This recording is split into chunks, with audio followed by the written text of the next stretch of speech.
Los Salmos, la oración de Israel y de la Iglesia. Que la palabra de Cristo habite en ustedes con toda su riqueza, para que con toda sabiduría se enseñen y aconsejen unos a otros, y con un corazón agradecido canten a Dios salmos, himnos y cánticos inspirados.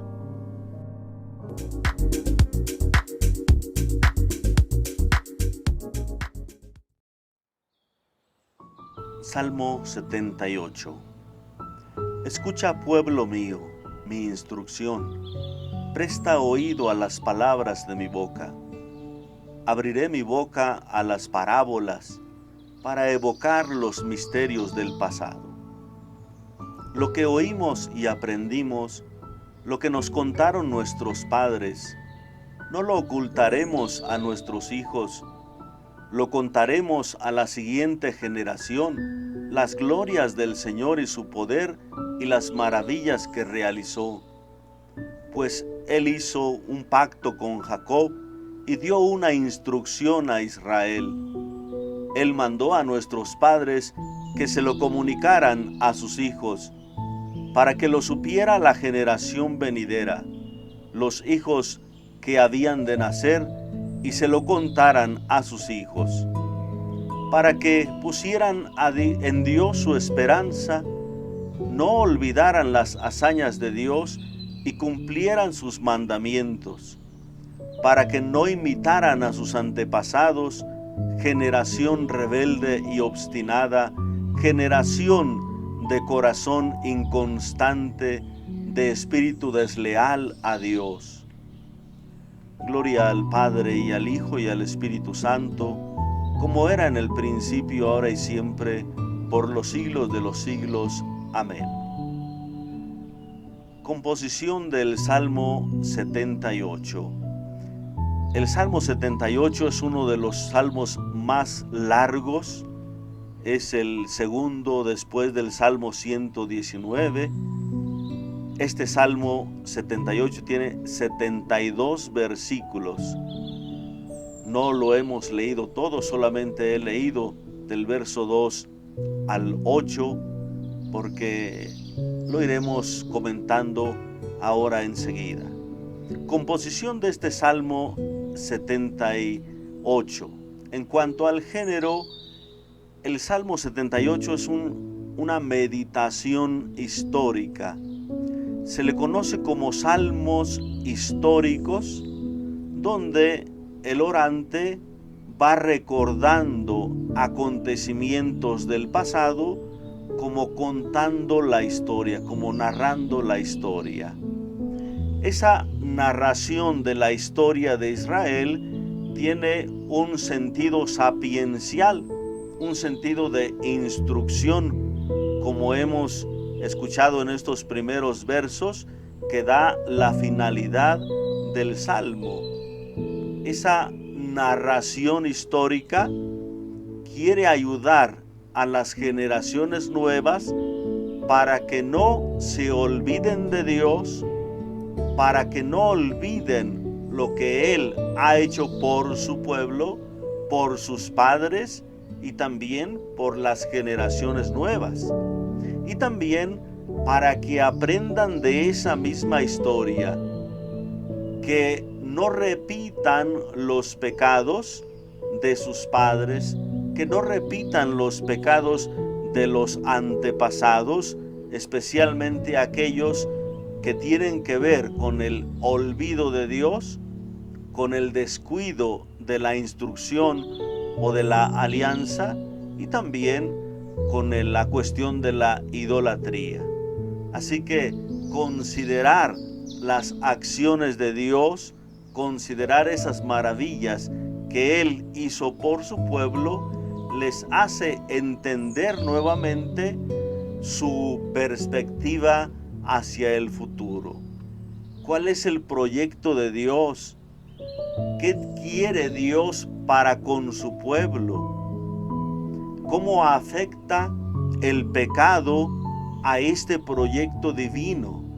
qué consecuencias ha traído el pecado en las generaciones pasadas para poder aprender de esto. Así que un salmo histórico, un salmo que va narrando las acciones del pasado, pero que tiene esa finalidad de instrucción, esa finalidad de aprender de la historia. ¿Cómo se estructura este Salmo 78? Los primeros versos 1 y 2 es como la pequeña introducción que va a presentarse como un enigma. El Salmo como un enigma, como una instrucción. Aquí se coloca el Salmo en esa perspectiva sapiencial. Los enigmas o ciertas adivinanzas o ciertos aspectos que hay que considerar para discernir tienen que ver con la sabiduría. Son palabras que también se utilizan en los libros sapienciales y así se presenta este salmo como algo que va a enseñarse.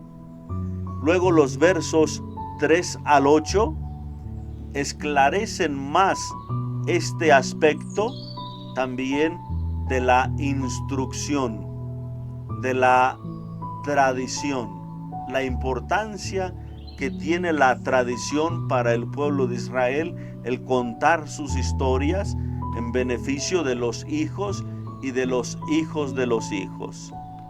Luego viene una primera parte del Salmo, podríamos decir ya temática, o esa narración de acontecimientos.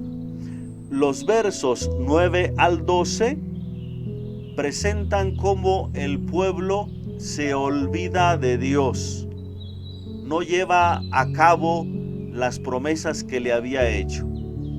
Los versos 13 al 16 es un recuento de lo que hizo Dios en Egipto y en el desierto. Luego los versos 17 al 20, de nuevo como protagonista el pueblo, recordando las tentaciones durante el desierto, cómo tentaron a Dios. Y luego los versos 21 al 31, una narración que habla de cómo Dios se llenó de cólera y quiso castigarlos, darles su merecido por sus pecados. Entonces vean estas cuatro partes. Ellos olvidan a Dios, luego hay un recuento de las maravillas de Dios, luego ellos tientan a Dios y luego la reacción de Dios a esta situación.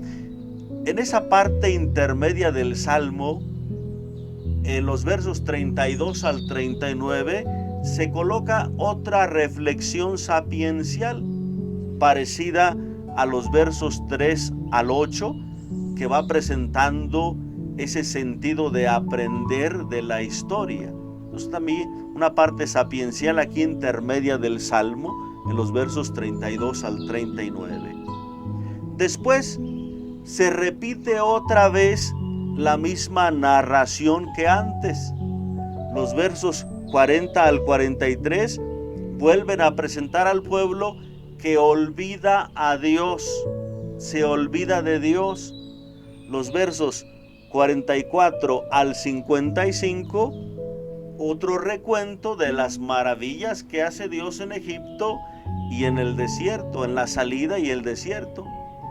Los versos 56 al 58 vuelve a retomar cómo ellos tentaron a Dios, las tentaciones en el desierto.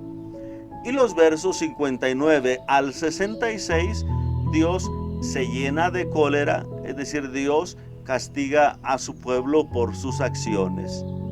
Entonces, como que hay dos momentos que se repiten, o dos partes que se repiten en este salmo. Los versos 9 al 12, ellos olvidan a Dios, se vuelven a repetir en el 40 al 43. Los versos 13 al 16, que cuentan las maravillas de Dios, se vuelven a repetir en el 44 al 55. Los versos 17 al 20, donde habla de que ellos tentaron a Dios. Vuelve a repetirse en el 56 al 58 y los versos 21 al 31, donde habla de que Dios los castigó, Dios se llenó de cólera, se repiten en los versos 59 al 66. Así que iremos escuchando algunas repeticiones o expresiones parecidas en este salmo. Y termina en los versos 67 al 72, presentando como un aspecto que tiene que ver más con la elección de David como rey y el rechazo de José, o el rechazo de los hijos de José, que de alguna manera representan la parte del norte del pueblo, y por qué se elige el sur, por qué se elige a David y por qué se elige a Jerusalén como el lugar para el centro de la manifestación de Dios. Entonces, ese aspecto de la elección de Dios para David y no elección para estas tribus del norte. Comentario. Versos 1 y 2. Este sentido de enigma de instrucción, como hemos comentado ya, se trata de un sentido sapiencial. Escucha, presta oído, instrucción, parábola, son términos que hacen referencia a una consideración sapiencial. Verso 1. Escucha, pueblo mío, mi instrucción. Presta oído a las palabras de mi boca. Verso 2. Abriré mi boca a las parábolas para evocar los misterios del pasado. Entonces vean este sentido sapiencial que presenta el Salmo. Podemos verlo también en Salmo 1:8, Salmo 3:1, Salmo 4:2, 6:20, 7:2, 19:15, 54:4, en Proverbios 4:5, 5:7, 7:24, es decir, muchos pasajes donde presentan estas palabras: escucha, instrucción, presta oído, a esta parte de enseñanza. Versos 3 al 8, el sentido de la tradición, el de narrar la historia. La tradición consiste en entregar de padres a hijos toda la historia y lo que Dios ha dado para ellos, para cumplirlos. Evoca un poco también la celebración pascual, como en esa celebración pascual, donde ellos recuerdan las maravillas de Dios en el Éxodo, la liberación de Egipto. Entonces hay un aspecto narrativo. Comienza el padre de familia narrando la historia desde Abraham. Nuestro padre Abraham era un forastero errante que vino desde Ur de los Caldeos. Toda esa historia, ¿por qué? Porque la historia es lo que da consistencia al pueblo y hace comprender el presente del pueblo. Entonces, el narrar la historia con un sentido de instrucción, de tradición. El verso 7 manifiesta expresamente la finalidad: para que confíen, para que no olviden, para que cumplan, para que no imiten a sus antepasados. Verso 3, lo que oímos y aprendimos, lo que nos contaron nuestros padres, no lo ocultaremos a nuestros hijos, lo contaremos a la siguiente generación. Las glorias del Señor y su poder y las maravillas que realizó. Pues Él hizo un pacto con Jacob y dio una instrucción a Israel. Él mandó a nuestros padres que se lo comunicaran a sus hijos, para que lo supiera la generación venidera, los hijos que habían de nacer, y se lo contaran a sus hijos. Vean este sentido de tradición. Nuestros padres lo contaron, hay que contarlo a los hijos para que los hijos de estos hijos lo sepan también. Esta instrucción, y aquí va a insistir en las dos partes de Israel, un pacto con Jacob, una instrucción a Israel. Es decir, esta alianza que se hace con la totalidad del pueblo. Y como decíamos, la finalidad en el verso 7, para que pusieran a Dios, en Dios su esperanza, que no olvidaran las hazañas de Dios y cumplieran sus mandamientos. Vean verso 8, para que no imitaran a sus antepasados, generación rebelde y obstinada, generación de corazón inconstante, de espíritu desleal. Estas palabras del verso 8 parece que tienen una resonancia profética.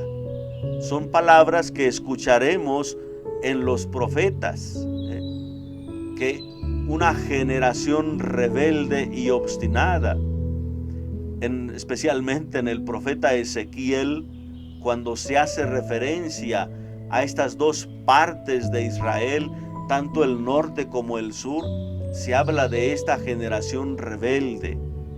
Pueden consultar el capítulo 2 y 3 de Ezequiel, donde se presenta la misión del profeta enviado a un pueblo rebelde, a una casa rebelde. Y luego el capítulo 23 también de Ezequiel, que habla propiamente de estas dos partes de Israel, del pueblo, que con un corazón obstinado no obedecieron a Dios y se fueron detrás de los ídolos. Una generación de corazón inconstante, de espíritu desleal a Dios, especialmente Isaías y Oseas.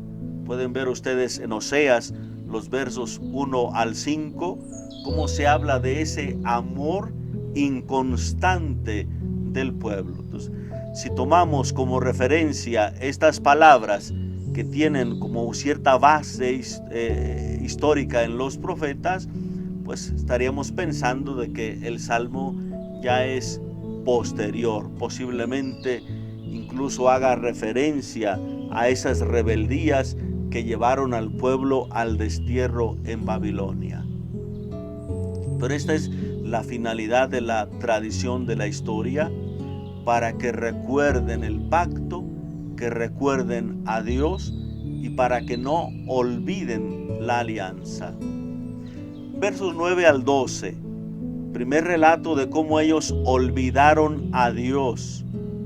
Los hijos de Efraín, verso 9, diestros arqueros, retrocedieron el día del combate.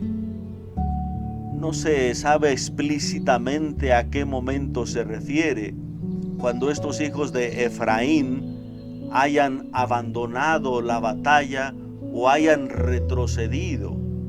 Parece ser que se trata más bien de una aplicación general cuando Israel se separa del sur, cuando esta parte norte no continúa luchando para la construcción, la base de este reinado, y se separan de Israel.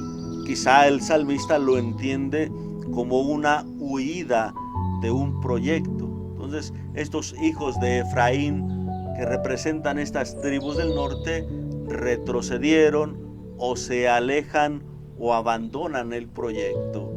El verso 10, no guardaron la alianza de Dios y rehusaron seguir sus instrucciones, especialmente porque pues van a involucrarse en el norte con otros cultos, con otro tipo de organización, separándose más y más de Jerusalén y del sur. Se olvidaron de todas sus hazañas y las maravillas que les mostrara. Verso 12. Los portentos que hizo con sus padres en territorio egipcio, en la campaña de Zoán. Vean esta evocación de cómo ellos abandonan el proyecto de Dios, posiblemente aplicado más específicamente a los del norte. Verso 13 al 16, un recuento de las maravillas en el Éxodo. Ellos van a olvidarse de este Dios que hizo maravillas en Egipto y durante su caminar en el desierto. Verso 13, partió el mar para abrirles paso, sujetando las aguas como un dique. Los guiaba de día con la nube, de noche con el resplandor del fuego. Así hendió la roca en el desierto, les dio de beber raudales de agua. Hizo brotar arroyos de una peña y descender aguas como ríos. Vean este recuento de cómo Dios salva a Israel, abriendo las aguas, dándoles este espacio seco para poder pasar, y luego cómo los guió en el desierto, en el cual les dio agua a raudales. Es decir, ellos que pasaron sed, Dios les dio el agua que necesitaban. Estas maravillas que hace Dios o que hizo en Egipto y en el desierto. Versos 17 al 20, la tentación en el desierto. Tentaciones que vemos especialmente también en el libro de los Números. Y Dios, a pesar de las tentaciones, Él se complace en darles el alimento, en cumplirles sus propias exigencias. Vean verso 17. Pero ellos volvieron a pecar contra Él, rebelándose en el yermo contra el Altísimo. A pesar de que los liberó, a pesar de que les dio el agua, ellos tentaron a Dios. Verso 18, tentaron a Dios con sus corazones, exigiendo comida para su apetito. Hablaron contra Dios diciendo, ¿podrá Dios preparar una mesa en el desierto? Se les dio agua, pero tenían hambre. Dios hace una obra maravillosa y los salva. Y ellos dicen, qué grande es Dios, qué grande Dios. Pero apenas viene otra dificultad y ya están dudando. ¿Acaso Dios podrá darnos esta agua? Y ahí viene Dios a darles el agua. Y luego el pueblo vuelve otra vez a la duda, a tentar a Dios. ¿Acaso podrá darnos de comer? Y ahí va Dios a darles la comida, el pan, el maná. Y se cansan otra vez y dicen, ¿acaso Dios podrá darnos carne? Porque este maná ya nos cansó. Ahora carne. Y ahí va Dios. Vean, Dios siempre condescendiente con estas exigencias del pueblo. Pero esta narración que retoma este momento específico de la tentación. Verso 20. Verdad es que golpeó la roca, fluyó el agua y se desbordaron los ríos, pero también podrá darnos pan y proporcionar carne a su pueblo. Entonces ven, ellos que no se sacian de tentar a Dios, no se cansan de tentar a Dios, y Dios siempre cumpliéndole las exigencias. Podemos leer también en ese contexto el Salmo 94, que es una alusión a estas tentaciones en el desierto, una invitación a que el pueblo pueda escuchar la voz de Dios y no que sean como sus padres que lo tentaron en el desierto. Versos 21 al 31, la cólera divina. La cólera divina que se refiere no propiamente al enojo de sentimiento como nosotros lo entendemos muchas veces, sino sobre todo a la justicia, a aplicar justicia para dar su merecido a aquel que abandona la alianza. Hay que entenderlo sobre todo como las consecuencias que trae el pecado. es un contra Jacob y contra Israel por sus rebeldías. 21. Lo oyó el Señor y se indignó. Un incendio estalló contra Jacob y su enojo ardió contra Israel. Vean otra vez, contra Jacob y contra Israel, el sur y el norte, porque no se fiaron de Dios, ni confiaron en su auxilio. Desde arriba dio orden a las nubes y abrió las compuertas del cielo. Hizo que les lloviese maná para comer y les sirvió un trigo del cielo. El hombre comió pan de héroes. Les mandó provisiones hasta hartarse. 26.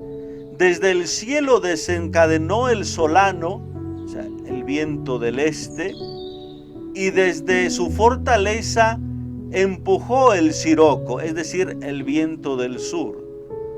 El viento del este, el viento del sur, que les hizo sufrir, se entiende aquí como el castigo por la ira, por la tentación.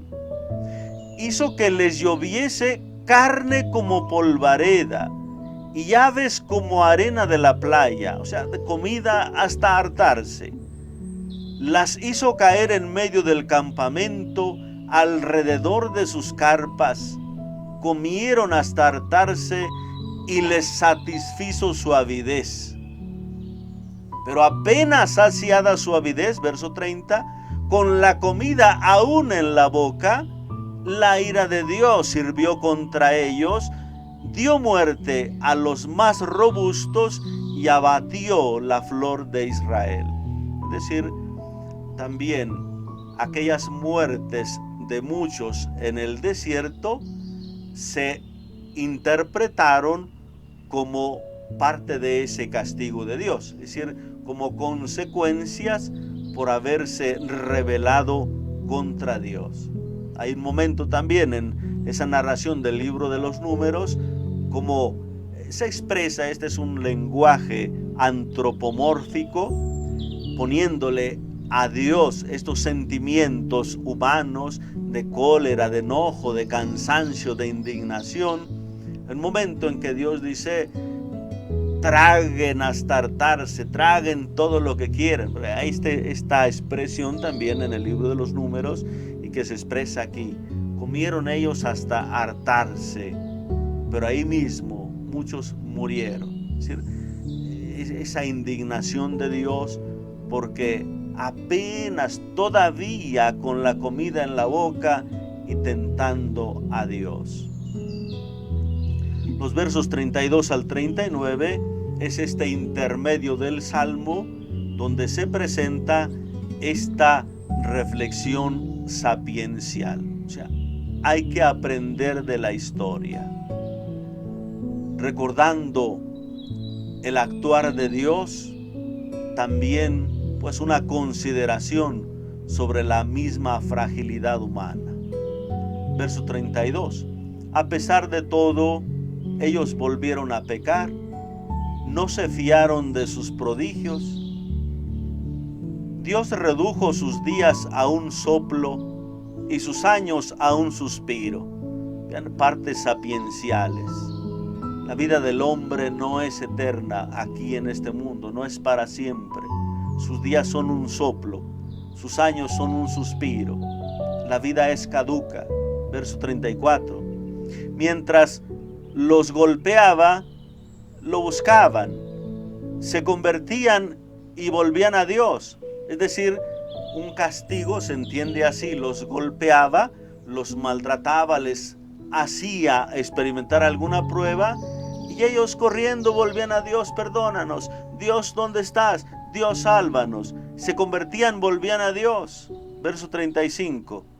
Recordaban que Dios era su roca, el Dios Altísimo era su redentor. Lo adulaban con la boca, pero le mentían con su lengua. Verso 36. O sea, apenas una prueba, Vamos a Dios, vamos, volvamos a Dios. Señor, perdónanos, Señor, tú eres nuestro Salvador. Pero es una adulación externa. Con la boca le mentían con la lengua. Eran palabras engañosas. Verso 37. Su corazón no fue leal con él, ni fueron fieles a su alianza. Él, en cambio, enternecido perdonaba la culpa y no los destruía. Muchas veces suprimió el enojo y no excitaba todo su furor, recordando que eran carne, un aliento que se va y no retorna. Es decir, como Dios permite que haya cierto sufrimiento con tal de que la persona pueda aprender, pueda recordar su propia fragilidad, que no es para siempre. Pero esta conversión externa de la que habla también Oseas, como les decía en el capítulo 6, los versos 1 al 5. Apenas sienten el golpe de Dios, vamos, busquemos a Dios, busquemos a Dios. Pero dice el profeta Oseas, su amor es como de una nube mañanera, es como el rocío. Apenas calienta poquito el sol, se evapora. Así es el amor de ustedes. No me buscan con sinceridad. Pero Dios, dice aquí el Salmo, pues tenía compasión, los volvía a perdonar, recordando su fragilidad, recordando, dice aquí, que eran carne, recordando que eran barro, encontramos en otros salmos o en otras reflexiones. Pues aquí tenemos en esta parte intermedia del Salmo como un resumen. ¿Qué hace el pueblo? Se convierte por conveniencia y solo cuando hay dificultad. Apenas pasa esto, vuelven a olvidarse de Dios. ¿Qué hace Dios? No los hace desaparecer para siempre. Vuelve a renovar la alianza, porque Él es Dios. Lo dice también el profeta Ezequiel. No es por ti que yo vuelvo a actuar salvándolos. Es por mi honor, porque yo soy Dios y porque he decidido salvarlos y conducirlos. Esta es una reflexión también sobre la historia, cómo Dios va renovando una y otra vez su proyecto para con el pueblo, teniendo siempre paciencia y esperando un día la conversión auténtica, la conversión verdadera del pueblo. Los versos 40 al 43 van a repetir otra vez la parte de olvidar a Dios, como que se vuelve a contar de nuevo esta historia. Se rebelaron, se levantaron, se olvidaron de lo que hizo Dios en Egipto. Verso 40. Cómo se rebelaron en el desierto, cuando lo irritaron en la estepa.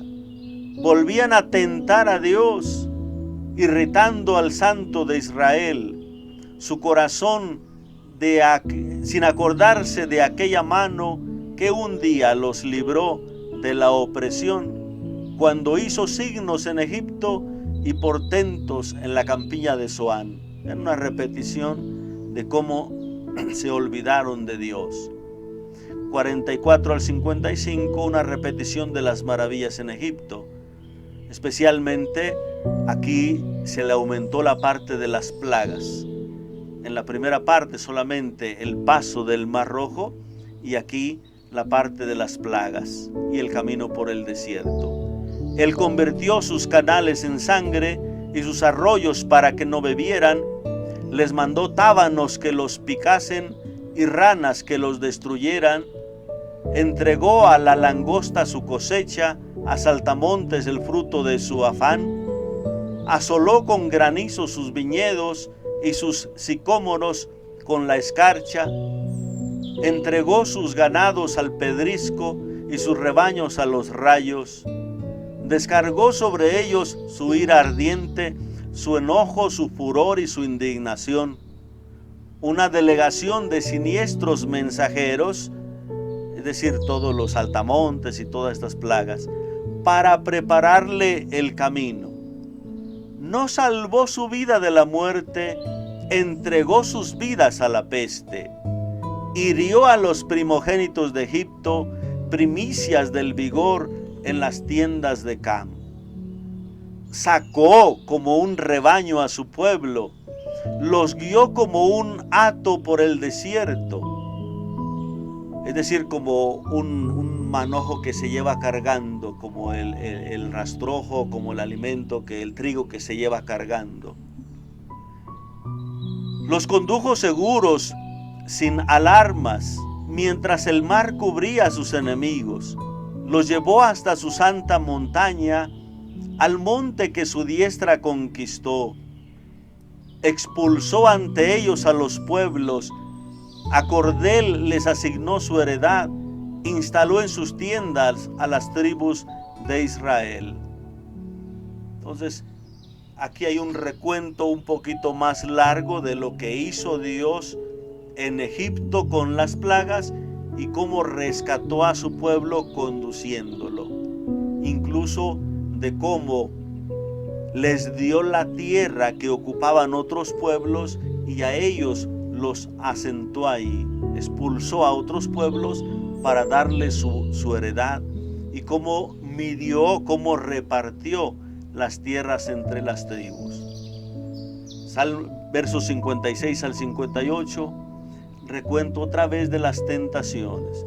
Pero ellos, rebeldes, tentaron al Dios Altísimo y no guardaron sus preceptos. Desertaron traidores como sus padres, se torcieron como un arco mal tensado, lo irritaron con sus altosanos, con sus ídolos excitaron sus celos. Además de la rebelión en la tentación del desierto, habla también de cómo cayeron en la idolatría. Lo irritaron con sus altosanos, es decir, construyendo otros altares para otros dioses. Con sus ídolos excitaron la ira de Dios. Es decir, otro recuento como el anterior, pero añadiendo algunas otras cuestiones. Versos 59 al 66, como el castigo de Dios, la ira de Dios. Dios se indigna y los castiga en el desierto. 59. Lo oyó Dios y se indignó. El grande rechazó a Israel, abandonó su morada en Silo, la tienda plantada entre los humanos. Entregó su fortaleza a los conquistadores y su ornato a la mano del adversario. Dejó su pueblo a merced de la espada, indignado con su heredad. El fuego devoró a sus valientes y las doncellas no tuvieron cantos nupciales. Sus sacerdotes caían a espada y a las viudas no cantaron lamentos fúnebres. Se despertó como de un sueño el Señor, como soldado aturdido por el vino. Hirió al enemigo por la espalda, los dejó humillados para siempre. ¿Qué sentido tiene la repetición de estos acontecimientos? Algunos autores han pensado que se refiere, por una parte, a cómo el pueblo del norte se olvida de Dios, cae en tentación, tientan a Dios, pero también el sur, también la parte sur se olvida de Dios y no recuerda sus prodigios, como una historia doblemente contada para hablar de las dos partes que componen el pueblo.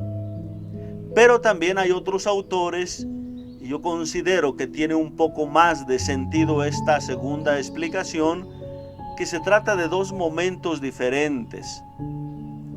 Como nos dimos cuenta en la primera narración, habla sobre todo de las primeras maravillas que hizo Dios en Egipto, liberándolos, y el castigo que se habla para con su pueblo por las tentaciones y rebeldías, y sobre todo la muerte de aquellos en el desierto, de los que no pudieron entrar en la tierra. Entonces, como una primera etapa de maravillas realizadas por Dios, tentación y rebeldía del pueblo, y a consecuencia de esto, pues muchos quedaron en el desierto. Y luego viene una segunda narración, que si bien recuerda las maravillas que hizo Dios en Egipto, habla también ya de cómo les dio la tierra, cómo les entregó la tierra. Y en las rebeldías de Israel, sí, de pueblo, se recuerda las tentaciones en el desierto, pero además se agrega la idolatría que cometieron dando culto a dioses extranjeros. Es decir, esto ya fue posteriormente, cuando ellos ya se habían establecido en la tierra. Y cuando se narra el castigo de Dios, ya se habla de la destrucción de estos reinos, cuando Dios permite a los reyes en Asiria y luego en Babilonia que puedan conquistar la parte del pueblo. Asiria en el 722 conquista la parte norte y prácticamente se destruye el reino, termina el reino de Israel, y luego en el 597 y 586, pues la invasión de Nabucodonosor a la parte sur, la destrucción del templo de Jerusalén, el destierro de muchos de ellos. Entonces parece que más bien hay esta doble narración histórica, porque se habla de acontecimientos cercanos al Éxodo y después aquellos acontecimientos posteriores, ya cuando se establece el pueblo en la tierra y luego cuando ellos llegan a perder esta tierra. Versos 67 al 72, el rechazo de José y Efraín y la elección de David. Elección de Dios a David. 67. Rechazó la tienda de José y no eligió a la tribu de Efraín. Eligió a la tribu de Judá y el monte Sión, su preferido. Se reconstruyó un santuario como el cielo. Se construyó un santuario como el cielo. Lo cimentó para siempre como la tierra. Eligió a David, su siervo, sacándolo de los apriscos del rebaño. Lo llevó a pastorear a Jacob, su pueblo, de andar tras las ovejas. A Israel, su heredad. Lo pastoreó con corazón íntegro, los guió con mano experta. Parece que aquí se trata más bien de un recordar la elección que hizo Dios a David. Rechazó a José, rechazó a Efraín, es decir, la parte norte. Recordemos que precisamente Saúl, el rey, venía de la tribu de Benjamín, parece ser. De estas tribus que representaban el norte, entonces Dios rechazó a Saúl como su rey y eligió a David del sur. Entonces, esta última parte del Salmo pues hace una referencia a la explicación de por qué Dios eligió a la casa de David, descendiente de Judá, y por qué eligió a Jerusalén para la construcción de su santuario. Posiblemente para recordar también la reconstrucción posterior, para tratar de reconstruir el reinado de David. Habría que recordar precisamente pues esta elección de Dios a David. Pues queridos hermanos, ¿Cómo nosotros podemos orar con el Salmo 78? Pues también haciendo un recuerdo de nuestra historia. La historia es maestra de la vida. No está simplemente ahí. Ahí están los acontecimientos. Ya no los podemos cambiar. Nuestra historia pasada, ahí están. Pero podemos reflexionar, podemos aprender. Como dice el Salmo, para que no olvidemos las hazañas que ha hecho Dios en nuestra vida. Para no olvidarnos cómo Dios ha estado siempre presente en nuestra vida. También aprender de las consecuencias de nuestros pecados, las consecuencias de nuestros actos, pues son una oportunidad para recordar nuestra fragilidad y para recordar que necesitamos de la gracia divina. Pidámosle a Dios que nos conceda esa bendición y esa gracia de aprender también de la historia de su pueblo, la historia de la iglesia y también de nuestra propia historia.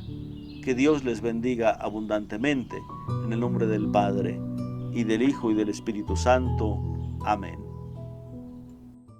Si te gustó este video, dale like, suscríbete y activa la campana.